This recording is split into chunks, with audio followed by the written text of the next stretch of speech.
सुप्रभात प्यारे विद्यार्थियों।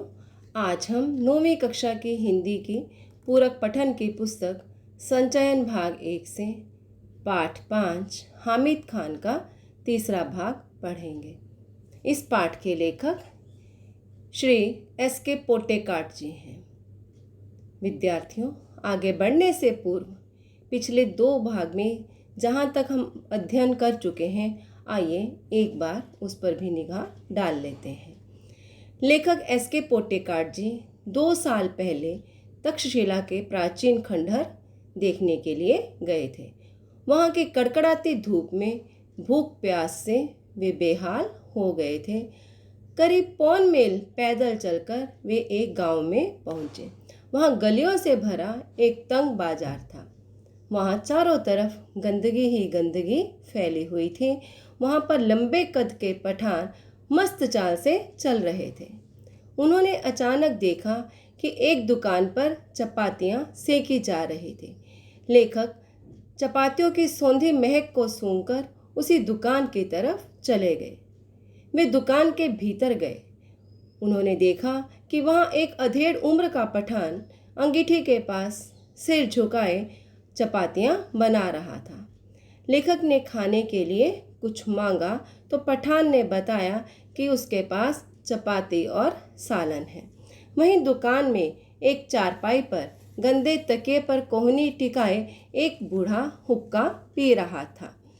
पठान के पूछने पर लेखक ने बताया कि वह मालाबार का रहने वाला है। उस व्यक्ति ने शंका जाहिर करते हुए कहा कि वह हिंदुस्तानी होकर एक मुसलमान के होटल में खाना खाएगा। इस पर लेखक ने बताया कि हमारे यहाँ हिंदू मुसलमान में कोई फ़र्क नहीं, उनमें कोई भी अंतर नहीं पाया जाता। हमारे यहाँ सभी मिलजुल कर रहते हैं, अपने तीज त्योहार सभी मिलजुल कर बनाते हैं और हमारे यहाँ हिंदू मुसलमान में दंगे ना के बराबर होते हैं। तो पठान को ये सभी बातें बहुत अच्छी लगी। उसने अपनी इच्छा जाहिर करते हुए कहा कि काश मैं आपके मुल्क में आकर ये सब अपनी आंखों से देख पाता। आगे क्या हुआ, आइए पाठ के इस अंश के द्वारा जान लेंगे। क्या आपको मेरी बात पर विश्वास नहीं होता? मैंने पूछा।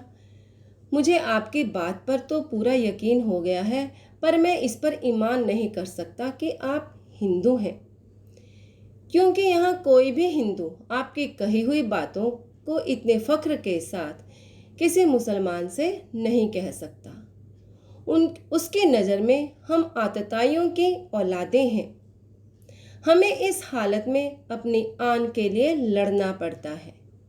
यही हमारी नियति है। उसकी आवाज़ में सच्चाई कूट कूट कर भरी थी।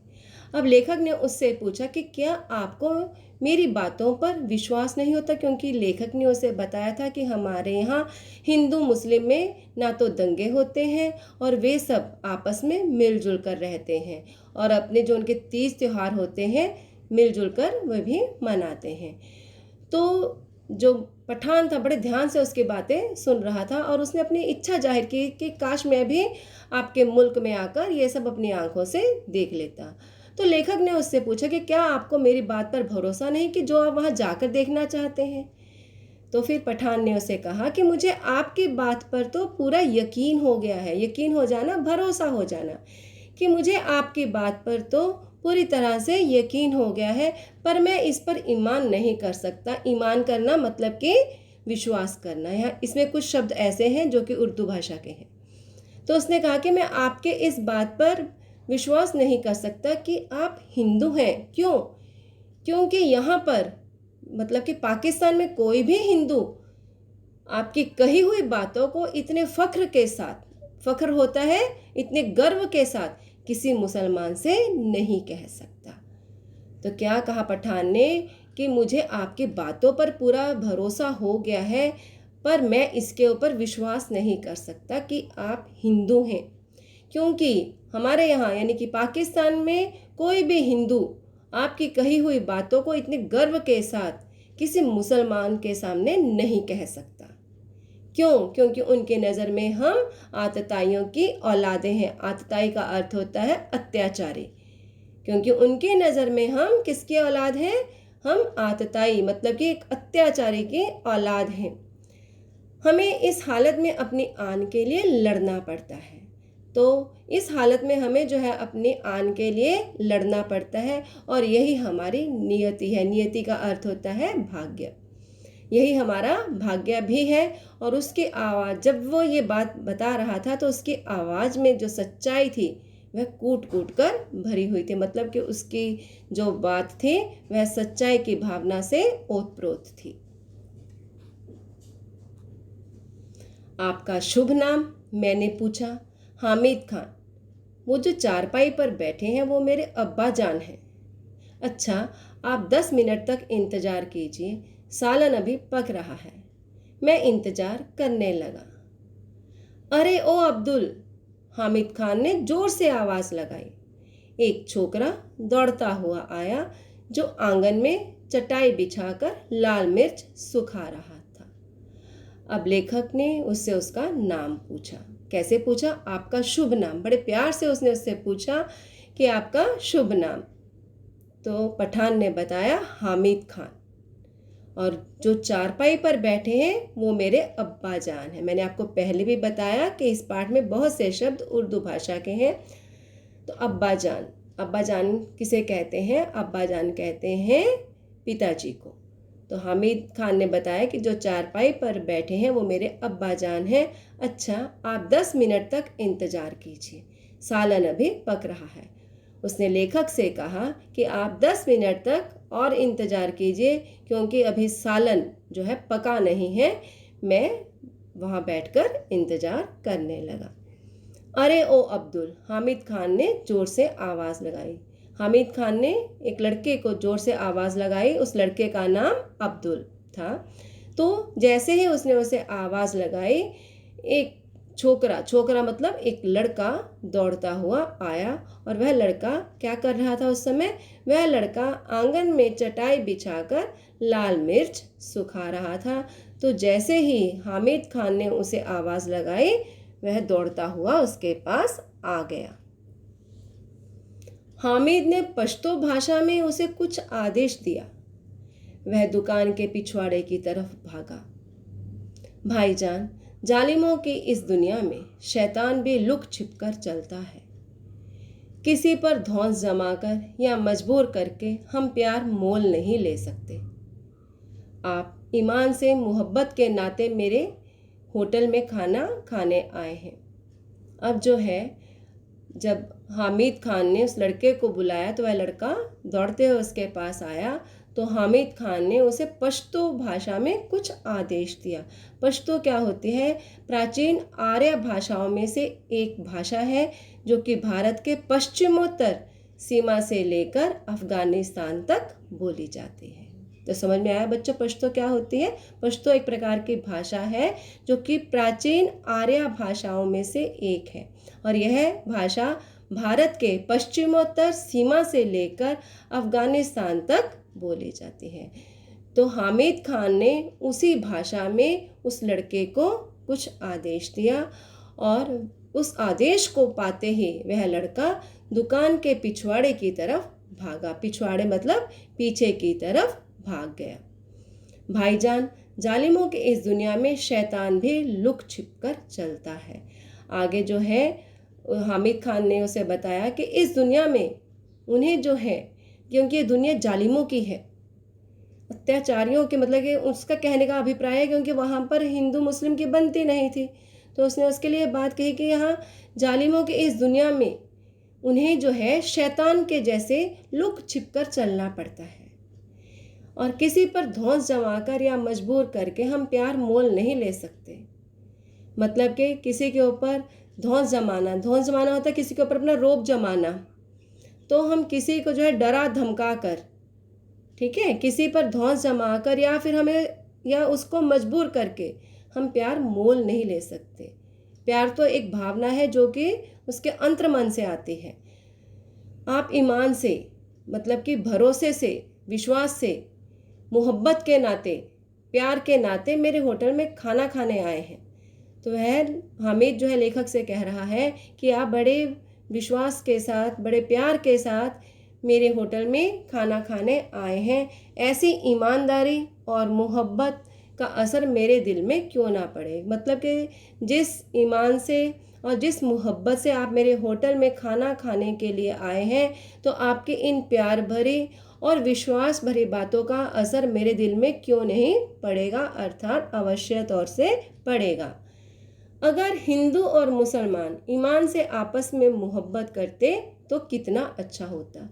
वह अपने बारे में बता रहा है कि जिस तरह से भारत में हिंदू और मुसलमान मिलजुल कर रहते हैं, अगर पाकिस्तान में भी हिंदू और मुसलमान ईमान से, विश्वास से आपस में मिलजुल कर एक दूसरे से मोहब्बत करते, मतलब कि प्यार करते, तो कितना अच्छा होता। मतलब ये उसकी इच्छा है कि हिंदू और मुसलमान जो है विश्वास के साथ एक दूसरे से प्यार करें, एक दूसरे के तीज त्योहार मनाएं। जो हिंदू लोग हैं वो मुसलमानों के होटल में खाना खाने के लिए जाएं, और जो मुसलमान भाई हैं वो हिंदुओं की दुकानों पर जाएं। तो ये किसकी इच्छा थी? ये हामिद खान की इच्छा थी, क्योंकि वह चाहता था कि यदि यह हिंदुस्तान में हो सकता है तो पाकिस्तान में क्यों नहीं हो सकता। तो वो अपनी इच्छा जाहिर करते हुए कहता है कि यदि ऐसा मतलब कि हिंदू और मुसलमान यदि विश्वास के साथ आपस में एक दूसरे से मोहब्बत करे तो कितना अच्छा होगा। धीमे स्वर में बोलते हुए वह अंगीठी से आखिरी चपाती उतारकर खड़ा हो गया। उसने अपनी बात जो थी बहुत धीमे स्वर में कही, और बाद में वह अंगीठी से आखिरी चपाती उतारकर लेखक के पास जाकर खड़ा हो गया। जो छोकरा पिछवाड़े की तरफ गया था उसने एक थाली में चावल लाकर सामने रख दिया। हामिद खान ने 3-4 चपातियां उसमें रख दी, फिर लोहे की तश्तरी में सालन परोसा। छोकरा साफ पानी से भरा एक कटोरा मेज पर रखकर चला गया। मैंने बड़े चाव से भरपेट खाना खाया। तो जो लड़का पीछे की तरफ गया था उसने क्या किया? उसने एक थाली में चावल लाकर सामने रख दिए। वह एक थाली में चावल लेकर आया और उसने वह थाली लेखक के सामने रख दी। और हामिद खान ने क्या किया? हामिद खान ने, क्योंकि चपातियाँ हामिद खान सेक रहा था, इसके लिए हामिद खान ने 3-4 चपातियाँ उस प्लेट में, उस थाली में रख दी। फिर लोहे की तश्तरी में सालन परोसा। उसके पास लोहे की तश्तरी थी। तश्तरी क्या होता है बच्चों? तश्तरी का अर्थ होता है प्लेट। तो उसने लोहे की तश्तरी में सालन परोसा। छोकरा साफ पानी से भरा एक कटोरा मेज पर रखकर चला गया। वह छोकरा आया, वह लड़का आया और उसने क्या किया? साफ पानी से भरा हुआ एक कटोरा उसने मेज पर रख दिया और फिर वहाँ से चला गया। यानी कि लेखक को खाने में जो है क्या क्या मिला? उसे चावल, 3-4 चपाती, लोहे की तश्तरी में सालन मिला और साथ में ही साफ पानी से भरा हुआ एक कटोरा भी उसे मिला। तो बड़े प्रेम से लेखक ने जो है वहाँ पर खाना खाया। मैंने बड़े चाव से मतलब बड़े शौक से उसने पेट भर कर खाना खाया। इस प्रकार लेखक को वहाँ पर खाना खाकर बहुत ही अच्छा लगा। आइए शब्दों के अर्थ भी समझ लेते हैं। शब्दार्थ है मुल्क। मुल्क का अर्थ होता है देश। ईमान का अर्थ है विश्वास। आतताई मतलब अत्याचारी। नियति का अर्थ होता है भाग्य। आगे है धौंस जमाना का अर्थ होता है डराना, धमकाना। तश्तरी का अर्थ है प्लेट। पिछवाड़ा, पीछे का भाग। पिछवाड़ा अर्थात पीछे का भाग। पश्तो प्राचीन आर्य भाषाओं में से एक, जो भारत के पश्चिमोत्तर सीमा से लेकर अफगानिस्तान तक बोली जाती है। तो पश्तो जो है एक भाषा है, प्राचीन आर्य भाषाओं में से एक भाषा है जो कि भारत के पश्चिमोत्तर सीमा से लेकर अफ़गानिस्तान तक बोले जाते हैं। तो विद्यार्थियों, मैं आशा करती हूँ कि पाठ का जो अंश हमने आज पढ़ा है आपको समझ में आया होगा, और बाकी का बचा हुआ भाग हम अगली कक्षा में करेंगे। धन्यवाद।